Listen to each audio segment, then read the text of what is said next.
So you want to get good on keyboard and mouse. I got you. My name is Vprospect, and if you're not subbed, don't worry. I promise I'm going to earn your sub by the end of this video. So let's get straight into it.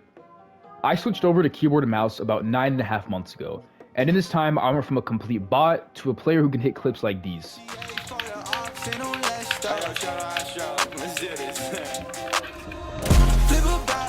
And so my goal today is to help you switch, so let's get straight into it. First up, I'm going to talk about which keyboards are good to buy. If you already bought one, feel free to skip this portion of the video so that you can get to the next step. Me personally, I bought the GK61 keyboard and a Logitech Death Adder mouse, and these have worked great for me over these months, and they're physically aesthetic too. They got lights on them, you feel me? They look good, low delay.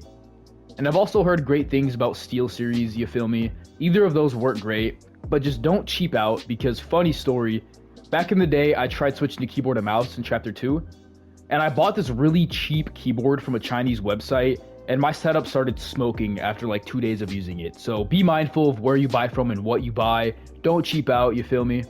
Okay, and now that you've picked your keyboard, you might feel a little lost. So let me tell you about how to get it connected to your console, and then we'll talk about the first steps to take regarding your settings and getting your first few days of practice in.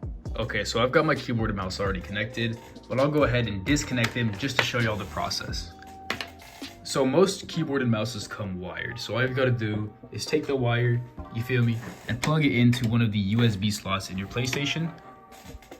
And there we go, the mouse lights up.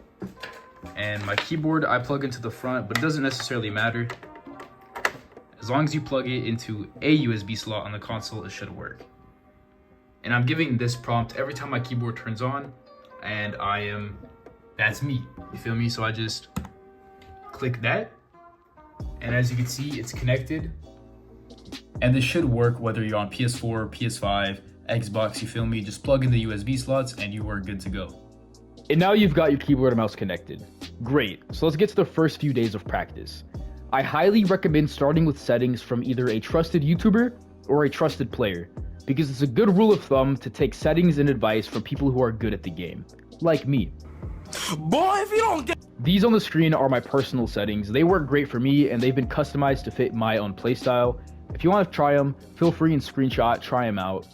But my personal recommendation is that you start with settings from a good player and make changes over time that suit your own style, like I did. Because there's no right or wrong settings, so there's just settings that work for you and settings that don't work for you. So do what's comfortable and it'll be sure to work good.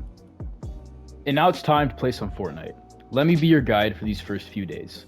The first day or two, I do not recommend playing any competitive modes like pubs or big team game modes. I recommend either free building by yourself or edit coursing by yourself, or perhaps 1v1ing a friend that will go easy on you. I've got some great options for practice maps in the description that I picked specifically for you, so try those out if you'd like. These maps have great practice for piece control, aim, building, and you don't have to worry about being eliminated by other players. Carrying on, I'll go ahead and show you some great starter drills to learn when it comes to building. One great thing is to start with the single edit, then you can work your way up to the double edit, and then the third, and finally the quad. These are the fundamentals of mini clips. It's just the basic triple quad edit, you feel me? So working your way up that ladder will help you in the long run. Up next is the face sway retake. This will give you control over the basic movements, and it'll help you understand walls and ramps better. What you do is you build a ramp like this, look to your right, and then just build some walls around yourself. It's called dragging the wall, and then put a ramp above you and edit out. This will seem complicated at first because it's a lot of builds that you're placing, but once you get it down, you really get it down, and it's just light work. And this next one was actually my favorite drill when I first switched, which is the side jump, because it's so simple, easy to learn, and it could look flashy if you do it right. You place a cone and floor, or just either one, and you jump to the side and catch yourself. I like that these three drills are simple enough to be easy to learn early on, but they're also simple enough to expand on. They have room to expand and add your own style to. Vprospct here because my clip cut out right at the good part. I was saying the first few weeks of keyboard and mouse progression is a headache and it's a handache. You feel me? It hurts both ways. So it's important to take breaks. Carry on. Because most of keyboard and mouse practice sets in while you're offline. When you take breaks away from the game, that gives all of the practice a chance to set into your body and mind. So one huge pointer that I have for you is to take plenty of breaks, even if they're just a day or two. This will give you clarity over all of the practice that you put in while you were online.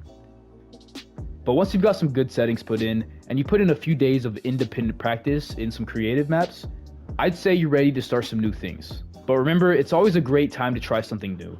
There's nothing wrong with trying solos or even ranked early on. The worst that can happen is you just lose a game. So don't be afraid, because shooters shoot, and if you want to improve, you've got to shoot. Moving forward though, I recommend that you not only branch out into more competitive modes, but that you also continue to practice the basics. The more you master the fundamentals of building and editing, the more diverse your skill set can become. So as you continue your keyboard and mouse journey, just keep putting in the practice and try your best to remain patient in the process, because all of the practice will be worth it. But now that you know what keyboard to buy, how to plug it in, and how to begin your keyboard and mouse practice, I'd say you're set to keep this going on your own. So as always, I'm Vprospect, and I hope this video was entertaining and insightful to you, and I'll see y'all next time.